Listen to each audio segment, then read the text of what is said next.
Olá, está começando mais um Niso Comunidade. No programa de hoje, vamos falar sobre o projeto Solidão Universitária com a professora de língua portuguesa da Uniso, Mariana Fogaça.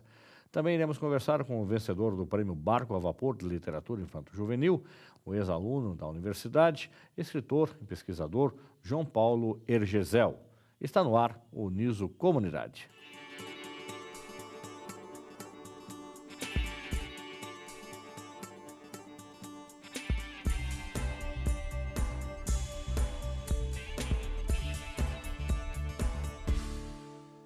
Estamos começando o Niso Comunidade e, nesse bloco, vamos conversar com a professora de língua portuguesa, Mariana Fogaça, que criou um projeto para tratar a solidão do aluno dentro da sala de aula.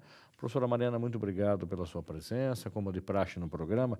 A gente quer conhecer um pouco mais o nosso entrevistado.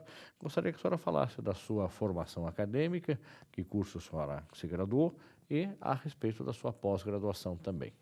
Eu que agradeço o convite, a abertura para o projeto, que foi tão importante para nós. Eu sou graduada em Letras, com especialização e pós-graduação em Literatura, sou mestra em Educação e aluna do curso de doutorado aqui da Uniso também. Muito bem. A senhora ministrou aulas de letras em outras universidades, só na Uniso, Não, no Estado? esse é o meu primeiro momento, a minha primeira oportunidade dentro de uma universidade. Venho de aulas para o ensino fundamental e médio em instituições privadas e públicas, né? E no âmbito acadêmico, essa é a minha primeira experiência. Hoje a senhora ministra aula de língua portuguesa em vários cursos. Isso. A minha disciplina se chama Língua Portuguesa, Texto e Contexto.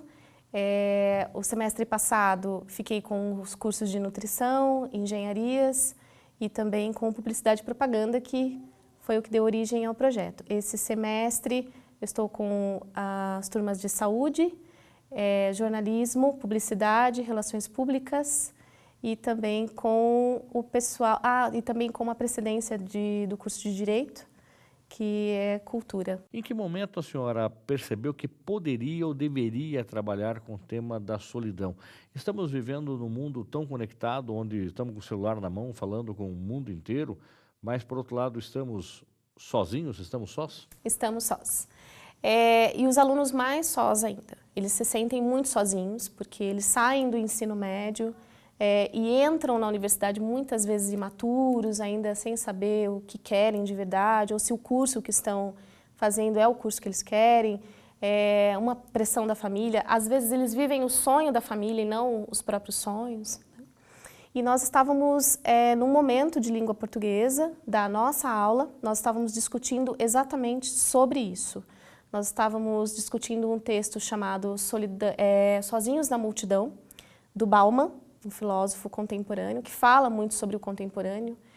E por um momento eu perguntei aos alunos por que eles estavam tão dispersos da aula, já que a minha disciplina ela tem como característica e como objetivo trabalhar a argumentação, a reflexão de textos contemporâneos, né, de textos que tratará de assuntos importantes para o profissional deles, né?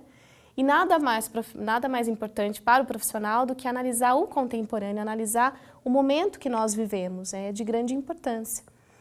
E eu fiquei muito incomodada com a forma com que eles estavam tratando a leitura. E foi aí que eu perguntei a eles por que eles estavam tão desconectados da aula assim. E aí eles começaram a me falar que o texto tinha feito com que eles refletissem sobre questões assim muito importantes da vida deles, das escolhas, e daí a aula ficou nessa reflexão e eu comecei a receber e-mails, eu comecei a receber solicitações na rede social, eu comecei a receber mensagens dos alunos falando que tinham se identificado muito com o texto, com as nossas reflexões em sala de aula, e aqueles textos que eles estavam me enviando começaram a me preocupar. E eles falavam muito de solidão, que eles se sentiam sozinhos aqui na universidade, que eles se sentiam isolados, afinal de contas eles deixaram a história deles e vieram para criar novas histórias. e eles se sentiam sozinhos. Agora, você acredita, por exemplo, que muitas vezes o aluno ele vem em busca de tecnologia, quer seja na área de engenharia, que a senhora ministrou aula, quer seja no curso de nutrição, no curso de saúde, no curso de jornalismo, ele quer vir para ser o profissional já, ele acredita que aula de português, primeiro que é para perda de tempo, porque por que eu preciso ter uma discussão de língua portuguesa? Eu já tive língua portuguesa desde o ensino fundamental, no ensino médio, no ensino básico, enfim, agora entro na universidade e vou ter língua portuguesa de novo. Tá? Isso já incomodou e, consequentemente, ele vem aqui e acha que ele vai ser técnico naquela área, tá? Isso também incomoda, quer dizer, como é que a gente faz para resgatar esse aluno e como é que faz para amenizar e quais são as ferramentas que a senhora está usando, primeiro para convencê-lo de que a língua portuguesa é fundamental e essencial. Hoje em dia eu tenho visto até anúncio de vaga de estágio de emprego, português fluente, não é mais o inglês fluente, é o português correto e fluente. O aluno está percebendo isso, professor? É um grande desafio e eu agradeço muito a todos os profissionais do mestrado, a todos os professores do mestrado que me deram condições de enfrentar esse desafio do aluno que chega para nós aqui no primeiro semestre sem a noção do que está acontecendo e se depara com uma professora de língua portuguesa.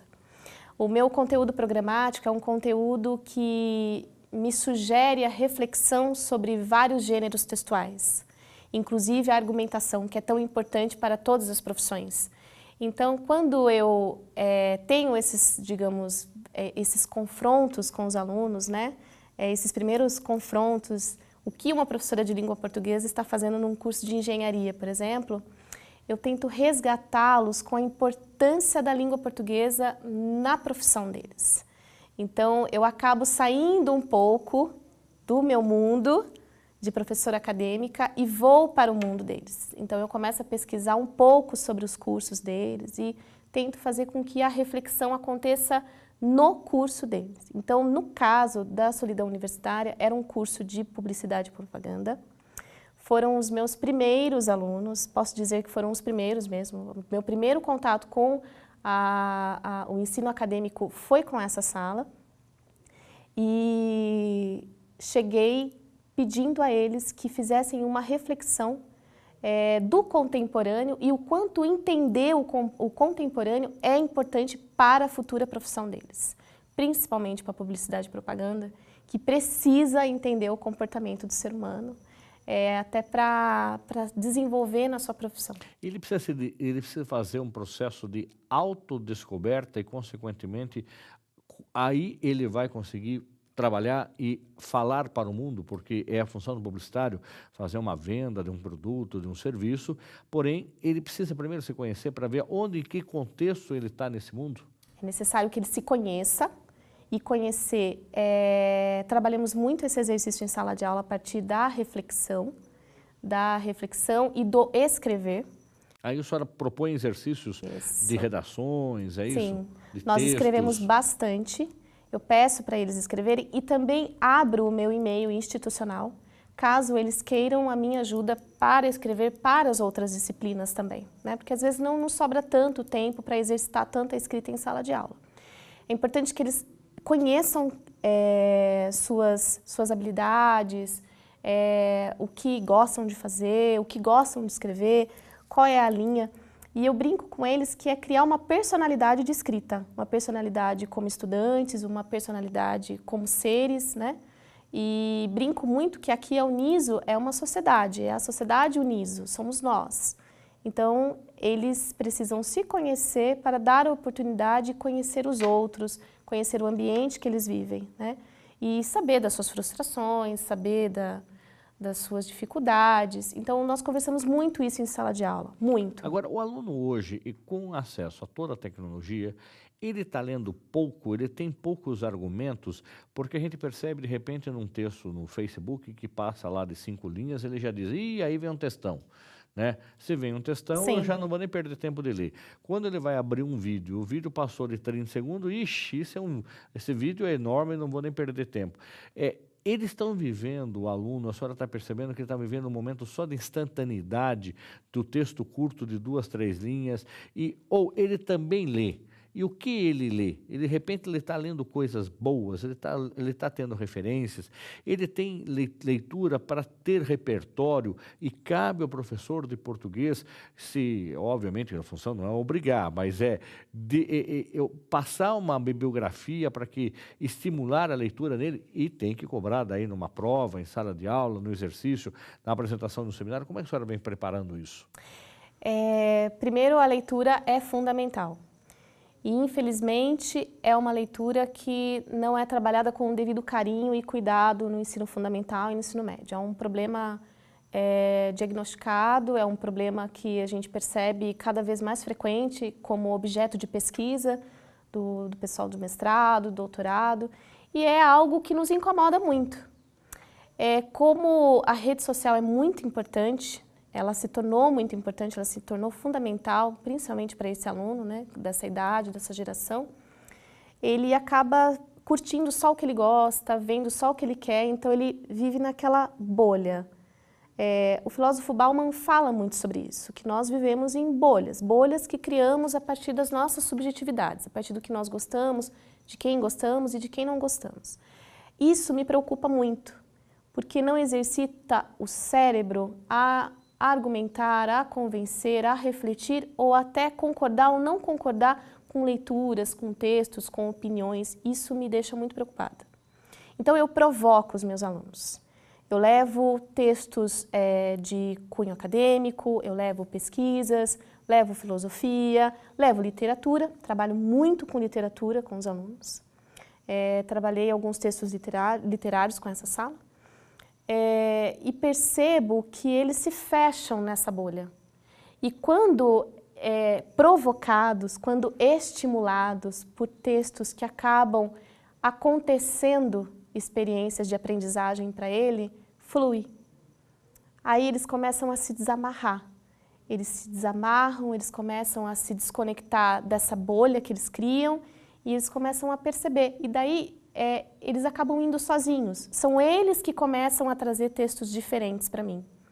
Então, o que eu tento, inclusive o meu objeto de pesquisa para o doutorado, é tentar criar formas, metodologias que eu traga esse aluno para a leitura, para a argumentação, para refletir e para querer e se desamarrar.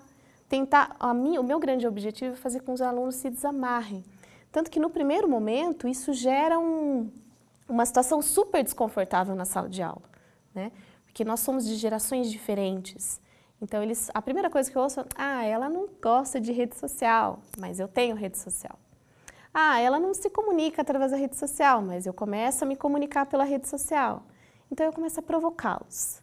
Então, Sozinhos na Multidão foi uma provocação com eles. Quando eu levei esse texto em sala, fluiu. Tanto que eles começaram a conversar comigo, começaram a me mandar e-mails, começaram a me procurar pelos corredores e a relatar as dificuldades que eles sentiam em relação à solidão.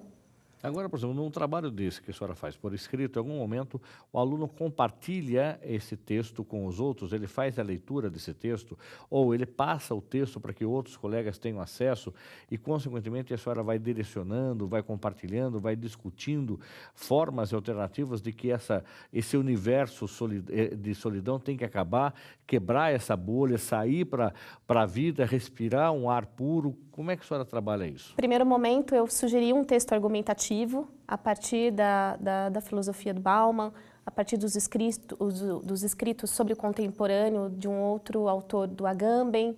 Eu levei um pouco de Deleuze também. Sugeri uma escrita de um texto argumentativo. E fui, assim, quase que, com perdão da palavra, quase que fui massacrada em sala de aula, porque um curso de publicidade e propaganda não queria escrever e também não queria ler. Eles não entendiam que era necessário para a profissão deles. Eles acreditavam que a criatividade era apenas a necessidade. E isso é mágico, né? Porque não precisa ter conteúdo para fazer uma produção de um texto, uma bela sacada de um texto publicitário. Sim. Então, imagina isso para uma professora que acabou de chegar na universidade. Ela falou, melhor ir embora porque não vou ter sucesso. É desesperador, porque afinal de contas nós precisamos trabalhar. e eu preciso sobreviver ao cotidiano. Então, eu precisava, digamos assim, mostrar que eu tenho competência para estar ali, onde me colocaram. Foi aí que eu saí, eu parei de querer uma dissertação argumentativa e aí que eu fui para o mundo deles. Ah, vocês querem criatividade? Então vamos para a criatividade. Eu deixei o texto de lado um pouco e levei um pouco de Sebastião Salgado para eles em sala de aula, das fotografias do Sebastião Salgado. Em preto e branco, branco e preto.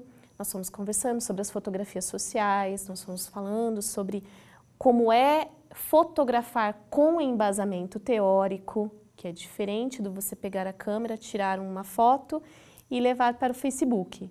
Eu queria que eles lessem a teoria, a filosofia, Bauman, Agamben, Deleuze. Eu queria que eles lessem e transfigurassem essa leitura para a fotografia. Aí eu ganhei os meus alunos. Porque eu saí do meu ponto do querer aquilo e bater o pé e ser aquilo e ponto final, e eu fui para o que eles gostam. E aí eu tive fotografias com embasamento teórico mesmo. Eles conseguiram fazer o link, eles conseguiram conceituar as fotos através dos textos que nós estávamos lendo. E daí, depois das fotos, nós fomos para o texto dissertativo argumentativo e fluiu muito bem. Eles responderam super bem. E aí surgiu a ideia de um aluno, né, nessa apresentação das dissertações, surgiu da ideia de um aluno que nós levássemos um pouco mais à frente falar sobre solidão.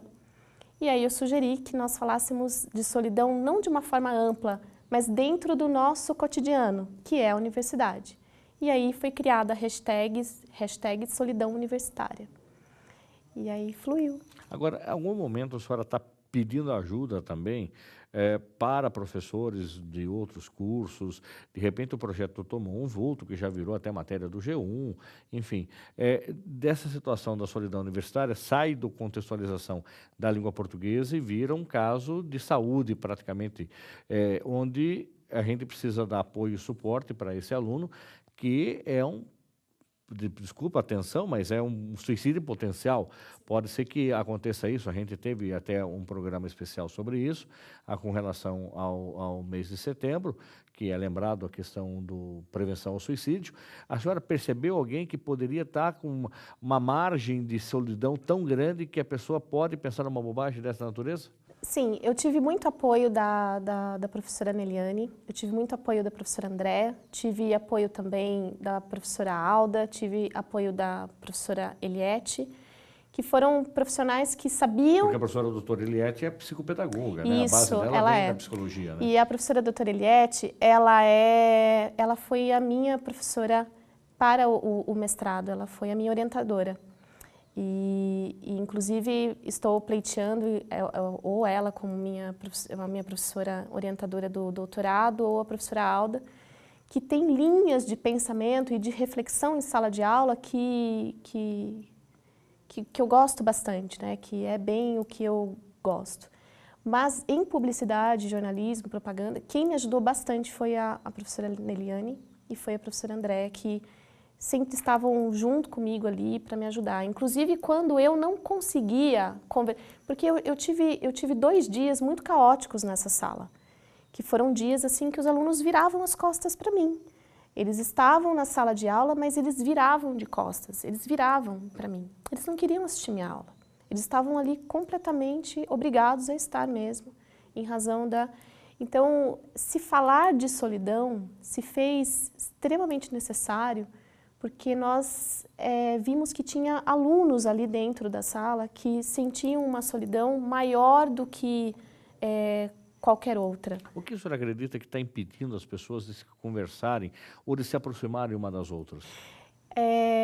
Bauman fala da liquidez, fala de que nós nos acomodamos ao mundo que nós criamos para nós.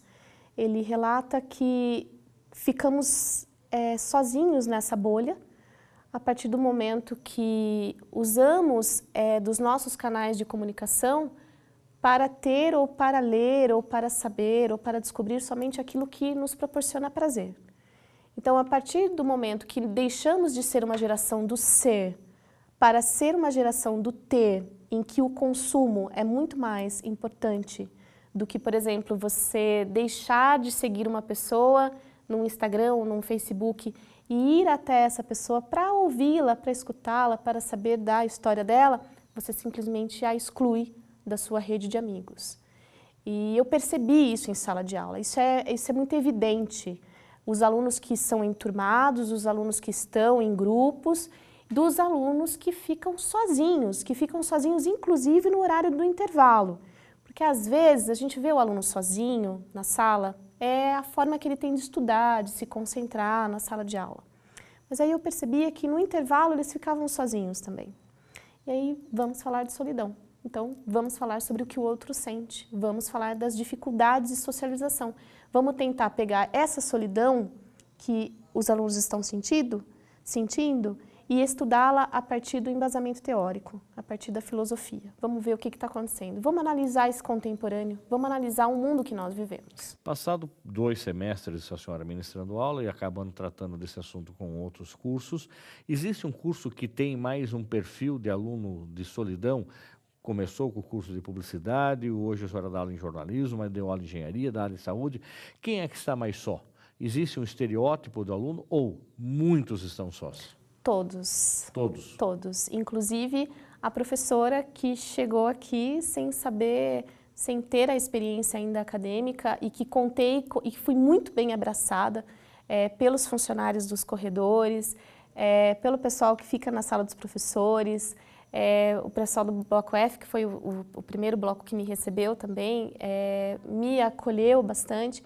Então, eu não acredito muito em coincidências, mas foi um momento muito, muito bonito, muito delicado, não só meu, como dos meus alunos também. É um momento em que nós nos encontramos. Eu também me sentia sozinha.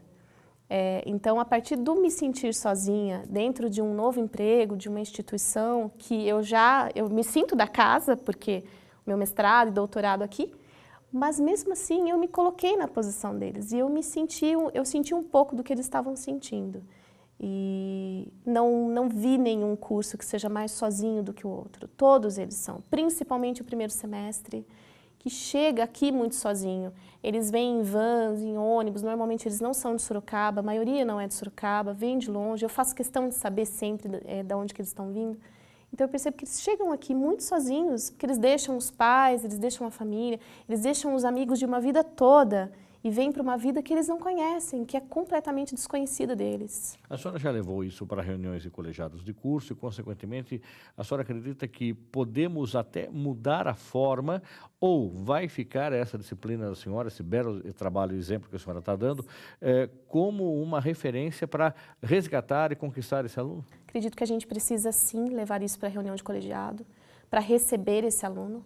Eu acho que não basta só a gente... Está com a técnica na mão? Não adianta. Acredito que o primeiro semestre, principalmente de cursos que não tem em outras cidades, precisa receber esse aluno com uma potência muito grande de acolhimento, de acolhê-lo.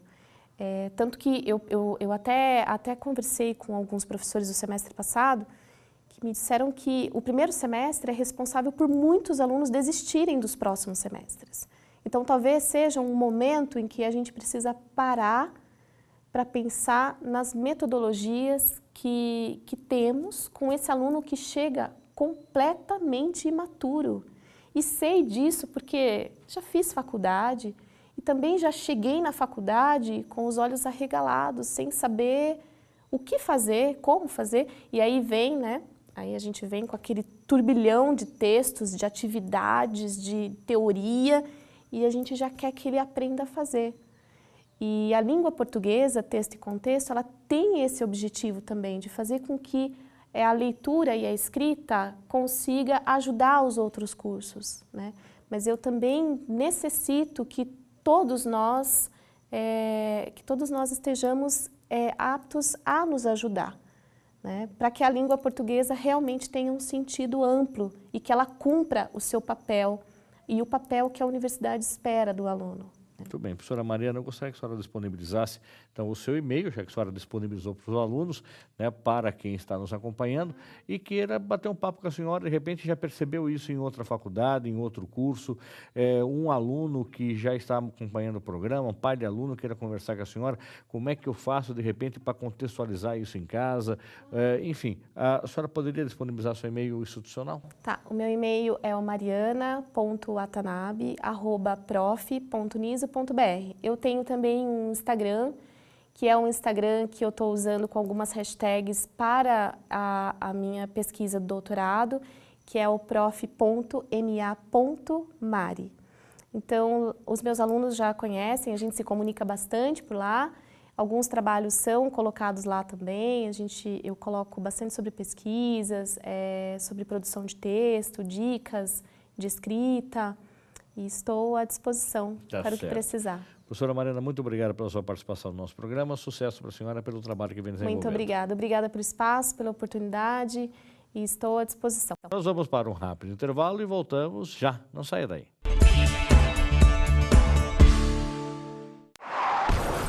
A cada 1000 atropelamentos, apenas 9 saem ilesos. É na faixa que o respeito pede passagem. Pedestre. Sinalize com o braço estendido a intenção de atravessar na faixa. Condutor, freie para que o pedestre passe com segurança na faixa. Use o pisca-alerta para avisar o veículo de trás da sua intenção de parar para o pedestre. Com atitudes simples, fazemos um trânsito melhor.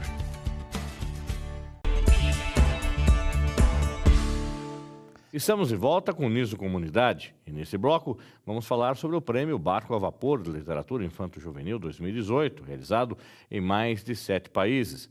Para saber mais sobre o prêmio, vamos conversar agora com o ex-aluno da Uniso, escritor e pesquisador João Paulo Ergesel, que venceu com o livro Que Precepada. João Paulo, muito obrigado pela sua presença. Como de praxe no programa, a gente quer conhecer um pouco mais o nosso entrevistado. Você já esteve conosco aqui, mas já faz bastante tempo. Quando você estava aqui, não tinha tantos livros assim, mas eu quero que você fale um pouco dessa sua trajetória. Você tem 25 anos, mas quando você resolveu fazer graduação, qual curso você escolheu e depois a sua titulação acadêmica, né? Você fez mestrado, doutorado, queria que você falasse um pouco, né, de ter emendado uma coisa atrás da outra. Completei 26 agora, né? Já estou 26. com 26. Eu sempre gostei bastante de inventar histórias, de dialogar, de me comunicar com os outros. A partir do momento que eu fui alfabetizado, eu comecei a escrever isso que vinha na minha mente, nessas coisas, eu queria me expressar, digamos assim. E através disso eu me encontrei na literatura. Então eu acabei me encantando por essa área. E quando chegou o momento de escolher uma graduação, eu não tive dúvidas de que eu queria fazer letras. Justamente para trabalhar com a linguagem, para trabalhar com a literatura. E aí depois disso, durante o curso de letras, eu acabei me destacando assim, nessa questão de pesquisa também. E os próprios professores falaram, olha, vai procurar um programa de mestrado para você se inscrever. Na graduação, teve algum professor que estimulou mais, que te despertou mais, que você se apaixonou mais? Olha, eu acho que, em geral, os professores todos me motivaram de alguma forma, mas talvez a que me tirou assim, da zona de conforto, me fez refletir um pouco mais sobre gramática, sobre as questões de estilo dentro da linguagem, é a professora Ana Maria, que hoje trabalha junto com a reitoria. Né? Da professora Ana Maria Gurgel, né?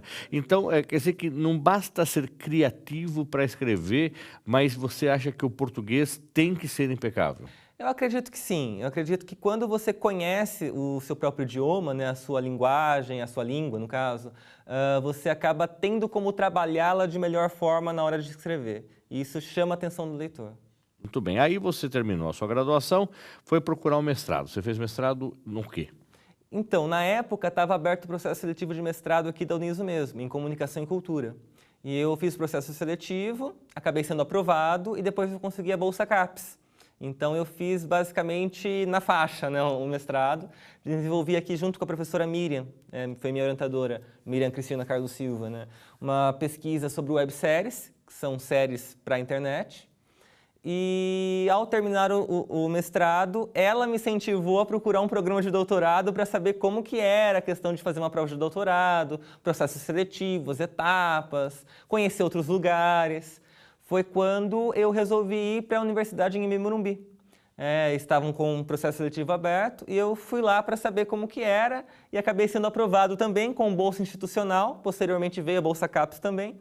E hoje eu estou no último ano desenvolvendo um projeto sobre televisão, né, as narrativas televisivas, com foco no SBT, e tenho como orientador o professor Rogério Ferraraz. E você então tem a bolsa, no seu doutorado, você está trabalhando hoje com o tema do SBT. Isso. E lá o doutorado é no quê? Em comunicação, em literatura? Comunicação também. Comunicação. Doutorado em comunicação com foco na comunicação audiovisual. Tá. E aí você começa a ter as suas obras. Vamos lá para a primeira delas. Qual surge?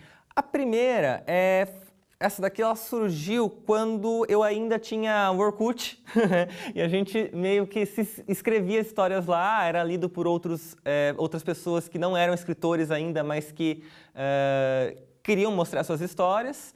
E uma editora de Minas Gerais, chamada Virtual Libre, acabou se interessando em publicar, transformar em livro. Então, hoje ele já está uma nova edição, né, feita pela Jogo de Palavras mesmo, mas essa aqui foi a primeira obra. 20 Contar. 20 Contar. E o que é? Do que trata? Esse livro reúne 20 contos e crônicas meio amalucados, assim. Então, a mulher que nunca tinha ido ao supermercado e como foi a reação dela ao ir pela primeira vez. Ou uma outra mulher que era tão apaixonada por doce que resolveu plantar um pé de suspiro. E assim vai. Coisas realmente de onde vem essa inspiração, de repente? Olha, eu acredito que, principalmente nessa época, o Inácio de Loyola Brandão, com os contos surrealistas, meio absurdos dele, me influenciou bastante. Você tinha quantos anos? De 15 para 16, quando esse livro saiu. Muito bem. E depois aí, qual é a sequência? Aí veio o Anelina Zigue-Zague Désiré, que foi o meu primeiro, de fato, impresso, que circulou, teve uma tiragem maior, que foi pela editora Patuá, primeira edição. Essa aqui já é a nova capa. Depois teve Um Gato Caiu do Rabo Comprido, que é um livro de contos de fada, então são contos de fada reescritos, que foi premiado pela Câmara dos Deputados, no núcleo de artes deles, né, que tem uma seção para literatura lá. Aí veio, acredito que o 11 de Março, que é uma obra que reúne contos mais assustadores, que envolvem homicídio, terrorismo, que era algo que eu não estava tão acostumado a fazer, mas que quando resolvi fazer, a editora acabou se interessando por essa temática mesmo. Agora, como é que você sai do conto de fadas, que é uma literatura mais infanto-juvenil, mais leve, para contos mais aterradores? Como é que é? Da onde vem a inspiração também? Então, dizem que eu sou um escritor fofo, né? Que eu gosto de abordar sempre coisas mais lúdicas, mais encantadas. Só que, ao mesmo tempo, eu tinha o meu lado mais obscuro, aquele momento de angústia, de raiva, em que eu queria realmente matar personagens, ser um pouco mais sanguinolento. E esses contos sempre ficaram engavetados. Foi quando eu entrei em contato com a editora Penalux, que foi responsável pela primeira edição do 20 Contar, e eles acharam demais a ideia porque mostrava esse meu outro lado, que não era tão comum do público ver, né? E aí saiu o 11 de Março. E esse você tinha quantos anos já? Esse daqui foi em 2015, então eu já tinha 22 para 23 anos. E aí, na sequência, você vem com uma série de livros, até para a gente estar meio em cima da mesa aí. Você está com mais de uma obra por ano, praticamente? Basicamente isso. Principalmente se contar os literários e os acadêmicos também, né? Agora, na linha acadêmica, qual você desenvolveu daí? Sim, tem esse aqui que foi fruto do TCC, da graduação, que é uma pesquisa sobre escrita de adolescentes no Facebook. Teve esse aqui que é fruto da dissertação de mestrado, que é sobre webséries, então análise de séries para a internet. Teve esse daqui que foi escrito junto com a orientadora do mestrado sobre narrativas midiáticas em geral. Esse outro que foi um mais focado em narrativas infanto-juvenis, que é uma área que me interessa bastante. E esse outro que é um desdobramento da pesquisa de doutorado atual, que é sobre o SBT, e aqui eu analiso com o meu orientador alguns programas de auditório. Tá, e no programa de auditório do SBT, você teve que fazer uma imersão, porque, na verdade, antes de fazer o programa de auditório, você foi analisar a teledramaturgia no SBT, é isso? Então, a proposta inicial era analisar a programação do SBT como um todo, né? Quais são os estilos que perpassam a emissora. E aí eu acabei indo até a emissora, assisti ao programa Eliana, inclusive, tudo. Só que eu fui percebendo que as narrativas sempre me chamaram mais atenção, as narrativas de ficção, no caso. Então eu acabei me voltando mais para uma análise de telenovela, de séries, do que propriamente de programas de auditório. Então, como eu já tinha iniciado um trabalho com programas de auditório, a gente chegou à conclusão de que isso não poderia ser perdido. Então foi quando eu me sentei com o meu orientador e falei, vamos transformar isso daqui em livro pelo menos, e aí se na tese for entrar programa de auditório, a gente faz uma nova análise, uma nova observação. Mas, a princípio, até mesmo para não ficar datado, né, porque eu iniciei em 2015, então tem alguns programas aqui que foram analisados em 2015 e 2016, a gente resolveu já disparar essas análises. Agora, o SBT acolheu bem, ele percebeu o seu perfil de investigador, ou você foi lá realmente no programa de auditório como um telespectador?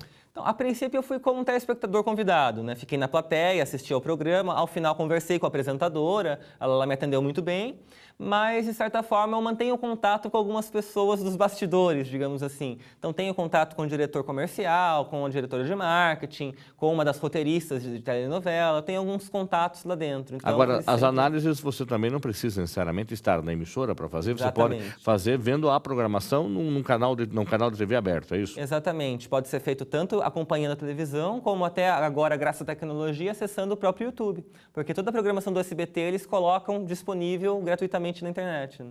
Bom, aí o tempo foi passando, você concorreu e ganhou recentemente o Prêmio Barco Vapor de Literatura Infanto-Juvenil, que é hoje um concurso de maiores referências no país, é isso? Sim, eu acho que se não for o maior, é um dos maiores para a literatura infanto-juvenil inédita aqui no país. E você concorreu com qual peça? Que Precepada? Qual que é? Isso, Que Precepada conta a história de uma vaca. Tem aí? Não saiu ainda, vai ser lançado agora em outubro, porque a premiação é justamente a publicação da obra. Ah, tá, você apresenta a obra Isso, inédita. Apresenta o original, né, a obra inédita, e aí uma das premiações, além de todo apoio de marketing que eles dão, né, de assessoria, eles publicam a obra pela SM Edições, né, pela Fundação SM. O que trata Que Precepada? Então, Que Precepada, que na verdade vai mudar o título, vai sair como uma vaca presepeira, é sobre uma vaca que trabalhava no presépio vivo da fazenda em que ela morava. Só que ela não estava contente em ser apenas uma vaca de presépio, ela queria ser algo mais, ela queria ser uma rena de Papai Noel. Só que para ela conseguir esse feitio, ela teve que lutar contra todo mundo que falava para ela que aquilo não era possível. Né? Ela lutou contra o preconceito, digamos assim. Ela teve que provar que realizar sonhos era possível. Então, ela foi trabalhar nas festas ao longo do ano, Carnaval, Páscoa, Festa Junina, para conseguir realmente angariar fundos para conseguir ir até o Polo Norte conversar com o próprio Papai Noel, para ela se voluntariar a ser uma rena de Natal. E aí, o final, a gente vai ter que ler o vai livro para poder saber. saber. Para saber se ela vai conseguir ser uma rena ou não. Não dá para dar um spoiler agora, então. Eu acho melhor não. Muito bem. Agora, João Paulo, para quem está nos acompanhando, eu recentemente até estava comentando com uma professora de literatura que a gente percebe que anúncios de vaga de estágio, de emprego, já colocam lá português correto e fluente. Que ponto nós chegamos? Quer dizer que nós não estamos conseguindo ensinar o português. Você como professor doutor agora, as pessoas não estão aprendendo o nosso português, estão deixando de lado. Por outro lado, alguns teóricos afirmam que se conseguir expressar, não importa se está correto ou não, mas o que importa é a fala, o texto, mas eu conseguisse me expressar. Como é que você analisa isso? Eu acho que a gente tem que trabalhar com diferentes níveis de linguagem. A partir do momento em que eu estou num diálogo com meu amigo, ou até mesmo, talvez aqui até numa entrevista de televisão, eu posso me dar o direito de cometer certos desvios gramaticais, digamos assim. O importante, como você disse, né, é que a fala consiga se expressar, consiga comunicar uma mensagem. Mas a partir do momento em que eu vou trabalhar com uma formalidade, né, talvez numa empresa, ou dialogando com alguém que está num status um pouco maior, aí um diretor, um presidente, eu acabo tendo que fazer uso da gramática mais tradicional, né, gramática normativa, justamente para que a gente consiga unificar essa linguagem. Porque, por exemplo, o uso de gírias, ele pode ser comum dentro de um grupo, mas não é comum num todo geral. Então, a gramática normativa ela serve exatamente para isso, para que a linguagem não sofra desvios, ruídos de comunicação. Então, eu acredito que, justamente numa empresa, como você falou, né, que eles exigem o português correto, seria basicamente isso. Eles exigem um conhecimento gramatical para que você consiga se expressar independente do público. Agora, com relação ao mercado editorial, estamos aí com os tablets na mão, os notebooks, o celular, quando a gente pode baixar livro, você tem os e-books. Você acredita ainda no livro impresso? Você acredita que o público seu vai buscar no impresso ainda, ou ele baixa esses livros, e também se esses livros têm a versão com a possibilidade de ser baixados? Sim, então, respondendo de trás para frente, todos eles estão disponíveis no Kindle, né, na Amazon, você consegue baixar, ler pelo Kindle. Alguns deles eu disponibilizo no site da editora, que é o jogodepalavras.com, pode fazer o download do PDF. Outros vão estar disponíveis em breve no meu site pessoal, que está em construção, que é o escritorjp.com.br. Mas eu ainda acredito que a leitura no livro físico é maior do que no livro digital. Pelo menos a impressão que eu tenho com os meus leitores eles preferem folhear do que baixar num dispositivo móvel. Não sei se isso é uma questão de afeto, talvez porque quando você tem o livro impresso, você acaba tendo meio que um souvenir, né? Você acaba abraçando o livro, você acaba podendo sentir o cheiro, podendo dormir com ele, enfim, coisa que o livro digital não te traz. Né? Ou se realmente é uma questão de facilitar a leitura, de facilitar, talvez, o contato de entregar para o próximo, de emprestar, de ter na prateleira. E outro, o seu público hoje é infanto-juvenil? Isso, basicamente. Qual é a idade meu que você forte trabalha? é o infanto-juvenil. Tem, por exemplo, esse novo que saiu agora, mês de setembro, que é para jovens de 12, 14 anos, né? Que até a capa já ilustra isso, né? Um adolescente aí que... Qual é o título? Quem disse que não te entendo. É um adolescente que ele acaba perdendo a mãe num acidente, né? O pai meio que menospreza ele, ele está tendo que lidar com essa questão de conflito de estar se apaixonando por uma colega de classe, do melhor amigo dele também estar afim dessa menina, e aí ele acaba desafogando, né, os sentimentos dele na natação. Agora, esses personagens todos, como é que você descobre eles? Não, você senta, reflete e surge, é você numa sala de aula, você andando na rua, você olha esse menino e fala, pô, esse menino deve ter um perfil, ou você entrando em redes sociais, como é que você descobre esses personagens? São fictícios? Sim, basicamente são todos fictícios, mas de certa forma surgem de conversas mesmo com outras pessoas. Então, eu acabo lidando com vários adolescentes, né, tanto em sala de aula quanto fora dela, e acabo vendo quais são as angústias, os conflitos, né, os anseios, e acabo transformando isso em personagens. Lógico que a gente acaba colocando um pouco da nossa marca autoral, né? Tem inclusive uma crítica literária que fala que todos os personagens sou eu falando, de alguma forma, embora... Até a vaca. Características diferentes. Acho que até a vaca tem essa questão, por exemplo, o garoto do interior que mora numa cidade chamada Alumínio, né, que eu não sou de Sorocaba, eu moro em Alumínio, e que todo mundo falava, você jamais vai conseguir ser um escritor, ter livros publicados, ter seu nome circulando, e hoje estou aí, né? Eu era uma vaquinha de presépio e hoje estou me tornando uma rena de Papai Noel. Então, eu acho que até a vaca tem um pouquinho de mim. Agora, com relação também eventualmente já surgiu travou a escrita, você está produzindo e de repente não rende mais, não está rendendo, eu não estou tendo inspiração, eu não estou conseguindo evoluir nesse livro, deixa eu deixar esse aqui de lado e surge outro, porque hoje você está fazendo, você é uma máquina de produção, né? Como é que é isso? E se dá para parar um livro, começar outro e voltar para aquele, ou você está escrevendo esse, mas aí você percebe que esse texto aqui na verdade é para o outro, como é que é isso? Sim, o bloqueio criativo costuma acontecer bastante comigo. Eu estar desenvolvendo uma história, eu paro, não sei como terminar aquilo, aí eu congelo, deixo descansar, começo uma outra, e depois, escrevendo essa outra, acaba vindo uma ideia para aquela primeira, e aí eu volto para terminar. Então, assim, acho que até mesmo por isso que eu gosto bastante de contos e crônicas, porque são histórias mais rápidas. Esse aqui, por exemplo, Nectarinas, ele foi premiado recentemente pela União Brasileira de Escritores, Rio de Janeiro, né, como o melhor livro de crônicas do biênio 2016-2017. Então, foi um livro assim que eu não sentei para escrever Nectarinas. Eu escrevia histórias e depois eu reuni todas elas em forma de livro. Esse, voltando ao que eu disse que eu não te entendo, que é um romance um pouco maior, eu iniciei a escrevê-lo em 2007, quando eu tinha 15 anos de idade. Ele foi ficando engavetado, eu vinha, revisava, saiu agora em 2018. Então, foi um tempo assim de maturidade mesmo, que sai, o que volta. Então, talvez não tenha uma questão de tempo, de de período para escrever, é questão realmente de deixar a inspiração vir e a linguagem amadurecer. E tecnicamente, como é que você faz? Você escreve, imprime, você escreve e armazena, você tem backups, porque Deus o livre, você dá um raio, queima o seu computador, você perdeu suas histórias, suas memórias. Como é que você faz esse backup desse material seu? Então, muitos escritores preferem escrever à mão, né, manualmente. Eu até escrevo uma coisa ou outra, principalmente poesia, né? Acho que a maioria dos poemas do livro Aproveita Julieta foram escritos à mão, mas, num geral, eu acabo optando pelo computador mesmo. E aí eu salvo sempre num pendrive, salvo no Dropbox, né, deixo na nuvem.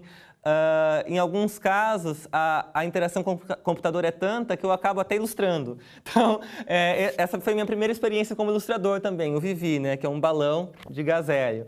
E, de certa forma, eu nunca tinha tido experiência de ilustrar, mas tomando um pouco de conhecimento que eu tinha com Corel Draw, com design gráfico, eu acabei me aventurando nesse meio também. E aí a editora gostou e você manteve a capa que você fez. Sim. Outros você também ilustrou? Então, na verdade, as capas dessas novas edições são todas minhas, né? Porque a Jogo de Palavras foi uma editora que eu criei durante a graduação. Porque quando eu fazia graduação em letras, eu queria prestar serviços como revisor de livros, né, como preparador de texto, só que as editoras, de certa forma, pediam nota fiscal, e para isso eu precisava de uma empresa. Foi quando eu resolvi criar uma empresa, uma editora, né, chamada Jogo de Palavras, para poder trabalhar prestando serviços. Então hoje você tem uma empresa sua. Tenho, inclusive. Tá, você vive disso? Inclusive editando de outros autores. Muitos autores que não conseguem entrar no mercado acabam vindo até mim e a gente acaba criando projetos especiais. O Parque, por exemplo, eu reúno, além de mim, outros 5 autores jovens do estado de São Paulo. São autores que até esse momento aqui não haviam sido publicados, né, e que viram na Jogo de Palavras uma oportunidade de se desenvolver dentro do mercado editorial também. E a questão gráfica, como é que você faz?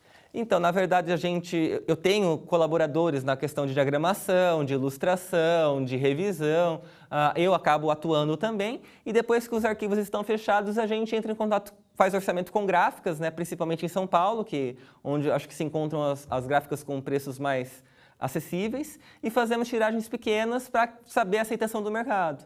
E de acordo com as vendas, com a distribuição, a gente vai ampliando essa tiragem. Como é que funciona também essa questão da distribuição? Porque uma vez você tirou, e outra, qual é a quantidade mínima que você consegue imprimir com um valor razoável? Se você pode até ilustrar isso, por exemplo, 100 livros, 1000 livros, como é que funciona? Eu acho que quanto maior a tiragem, mais barato fica o custo unitário. Mas, por exemplo, tem gráficas parceiras que a partir de 20 livros eu já consigo a um preço aí de 10, 15 reais o exemplar, que já dá para você colocar no mercado um preço de 20, 30 reais, dependendo do livro. Mas, por exemplo, se você pegar o Como Calar a Boca de um Dragão, essa aqui é uma nova edição, mas a edição anterior dela eu fiz, se não me engano, 500 exemplares. Foi uma tiragem grande. E saiu o quê? A R$5 cada exemplar. Então, ele colorido, tudo, né? Com material de qualidade, acabou saindo até em conta. Então, acho que é questão disso também, do material que você utiliza, da gráfica que você consulta, da tiragem que você Agora, faz. o material, uma vez o livro está pronto, você desenvolveu, pesquisou, escreveu, finalizou, editou, imprimiu, eu preciso distribuir. Como é que é, de repente, você participa de todo esse processo? Literalmente, você põe uma caixa de livro embaixo do braço, bate na porta lá da Saraiva, de uma outra livraria, de uma banca de revista. Como é que funciona a distribuição? E como é que você tem a controle também de que se vendeu, de fato, o livro e você vai receber? Ou a pessoa paga o preço de custo, você fala, olha, custou 10, eu vou vender a 15 aqui para você, você põe o preço que você quiser. Como é que funciona isso? Então, essa questão da distribuição ainda é um obstáculo gigantesco para editoras independentes, autores independentes. Porque o que acontece? As livrarias físicas, principalmente essas de nome, acabam cobrando de 50% a 80% o preço de capa. Então fica inviável para a gente que acaba fazendo edições pequenas, colocar numa livraria dessas. Para colocar em exposição, que são aquelas... A gente chega na livraria, já encontra nas vitrines e tal, você paga um aluguel cujo metro quadrado, se não me engano, fica na faixa de 10 a 20 mil reais, dependendo da livraria. Então, realmente, para a editora que está começando, editoras pequenas, que trabalha com autores independentes, não é viável. Então, o que eu costumo fazer é distribuir pela internet, pela loja virtual da editora, pela Amazon, né, por apoios mesmo, parceiros, né, de lojas online, aí a gente consegue fazer venda online. Ou até pelo próprio autor vendendo no círculo de amizades, nos conhecidos deles. Agora, você falou que é o Jogo de Palavras, hoje ela tem uma loja virtual já. Tem um site, se você entrar no Jogo de Palavras, você vai encontrar todos os livros. Tá, e aí você faz a encomenda, paga um cartão de crédito e você já tem um sistema de mecanismo de distribuição também. Sim, toda venda realizada chega para mim um aviso, né, dizendo que ela foi efetuada, seja por boleto, por cartão, por PayPal, por qualquer modalidade, e aí a gente já imprime a etiqueta e põe no correio. Então, assim, comprou, já é entrega garantida, né, o correio já leva para casa da pessoa. Agora, você falou também que você está vivendo hoje de editar o trabalho dos outros. Em que momento você está editando o trabalho de alguém, você não mexe nesse arquivo, você não começa, de repente, a formar o arquivo do editor original, se sentindo meio que parte do novo projeto? Como é que é isso? Como é que você separa isso? Não, agora quem está falando aqui não é o João Paulo, escritor. O João Paulo é professor de português. Então, no início eu confesso para você que foi difícil, viu? Porque vinha alguma obra para mim, eu queria mudar, falava, não, essa palavra não tá boa, esse parágrafo pode cortar tal. Aí eu fui percebendo que, assim, eu posso até sugerir isso, mas eu não posso fazer. Porque quem assina a obra é o autor. Então, eu posso apresentar sugestões ao autor. Olha, esse nome não ficou legal por causa disso, disso e daquilo. Olha, esse parágrafo eu vejo como desnecessário para a condução da narrativa. Olha, se essa informação viesse antes, talvez fluísse melhor para o leitor. Então, a gente acaba apresentando sugestões e cabe ao autor decidir se aceita ou não aceita. Né? Então, e você é contratado por obra, é isso? Isso, a gente faz um contrato por obra. Hoje, por exemplo, aí, dependendo do que, por folha, por quantidade de páginas, por perfil da obra, como é que você cobra isso? A princípio, a gente trabalha com a extensão do livro e com o material gráfico que vai ser trabalhado. Então, por exemplo, um livro como Nectarinas, que é preto e branco, né, em formato tradicional, sai mais barata a edição do que um livro que tem que contratar ilustrador, que tem que fazer uma edição colorida, que fica mais caro. Então, a gente acaba tendo que dialogar com o autor, saber quais são as ideias desse autor e aí apresentar propostas em cima disso. Muito bem. Quem quiser ter acesso, então, a todas as obras, inclusive este que recebeu o prêmio do Barco a Vapor de Literatura Infanto-Juvenil, qual é o caminho? Queria que você passasse o endereço outra vez, okay. Tá? Do seu e-mail, seu site, o seu blog, enfim, como é que faz para achar você e achar suas obras? Ok. Então, inicialmente, pode entrar em contato pelo meu site, que é o www.escritorjp.com.br, ou também pelo site da editora Jogo de Palavras, que é o www.jogodepalavras.com. E quem quiser bater um papo com você, convidá-lo para uma palestra, numa escola, com crianças, tá? Como é que faz? Você tem um e-mail? Como é que é mais fácil? Um WhatsApp? Como Eu é que é mais estou sempre fácil? disponível, pode entrar em contato pelo site mesmo, pode me procurar pelo Facebook, João Paulo Ergesel, ou por e-mail também, que é o jp_ergesel@hotmail.com. João Paulo, muito obrigado pela sua presença mais uma vez aqui. Esse espaço está sempre aberto para você divulgar os seus trabalhos e a gente espera aí ter a oportunidade de logo mais você chegar na 20º livro, né? Que você bateu no número 19, aí a gente está com você outra vez aqui no programa. Muito obrigado pelo convite. Muito bem. O programa Uniso Comunidade fica por aqui. Para entrar em contato com a nossa produção, basta acessar o Facebook, Uniso Comunidade. Caso você queira rever esse e outros programas, visite o nosso canal no YouTube, é a TV Uniso. Até o próximo programa. Até lá!